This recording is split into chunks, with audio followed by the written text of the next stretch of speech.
4 heures après la levée du blocus autour de la résidence du président Henri Konan Bédié, le groupe parlementaire du PDCI-RDA lui a réaffirmé son attachement et son soutien. La rencontre a eu lieu ce jeudi 12 novembre 2020. Écoutons Mme Yassé Demel, vice-présidente du PDCI-RDA. Nous sommes ici réunis, le groupe parlementaire PDCI-RDA à l'Assemblée nationale. Nous sommes venus voir le président Bédié, le président de notre parti, pour lui apporter tout notre soutien et notre attachement. Nous avons eu avec lui une visite de travail. Visite de travail au cours de laquelle il nous a rassurés quant à sa gouvernance et à sa guidance dans les prochaines épreuves qui nous attendent. Nous lui avons dit tout notre attachement et notre soutien pour toutes les décisions qu'il pourra prendre dans le cadre des discussions à venir, étant entendu qu'il est le chef d'une coalition et que nous sommes ses soldats, nous, gens du terrain, députés de terrain, et que nous devions de venir nous enquérir des options qu'il aura prises et de l'orientation qu'il veut donner à son combat prochain. C'est en tant que bons soldats que nous sommes là, pour le soutenir.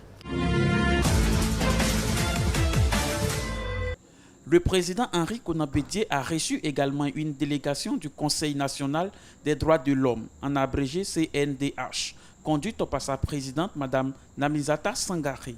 Au menu de cette rencontre, l'actualité sociopolitique préoccupante. Écoutons Mme Namizata Sangaré à sa sortie d'audience.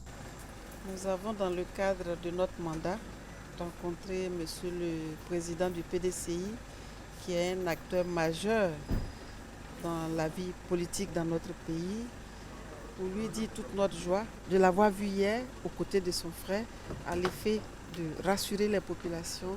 Une rencontre qui a fait la joie de toutes les populations ivoiriennes, et le président nous a rassuré qu'il est déterminé à aller de l'avant dans le dialogue avec son frère, Monsieur le Président de la République. Monsieur le Président du PDCI représente toute une plateforme.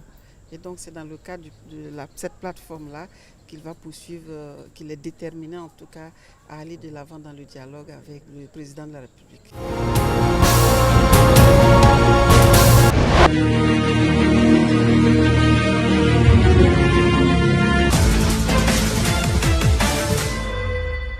La dernière audience du président du PDCI-RDA est celle accordée au vice-président de son parti. Ils sont allés lui apporter leur soutien et lui réaffirmer leur engagement. Personne n'ignore la situation que le pays vient de vivre, et notamment le PDCI-RDA, à travers donc l'encerclement de la résidence de son président, et tous ceux qui ont eu à lui rendre visite ce jour-là ou participer à une séance de travail avec lui. La soudaineté de cet acte et sa profondeur nous ont profondément touchés. Et ayant appris que le président est libre de ses mouvements et de ses activités, les vice-présidents, qui sont ses collaborateurs directs, ont tenu à venir lui exprimer tout leur soutien, leur fraternité, et lui dire également leur engagement à l'aider, à trouver une solution pour que la Côte d'Ivoire retrouve ce qu'elle ne devrait pas perdre, c'est-à-dire sa fraternité, sa paix et sa coexistence pacifique. C'est donc dans ce sens que nous sommes venus ce soir saluer le président du parti. Nous sommes heureux de constater qu'en dépit de tout cela, il garde sa forme et il promet continuer dans l'intérêt du pays.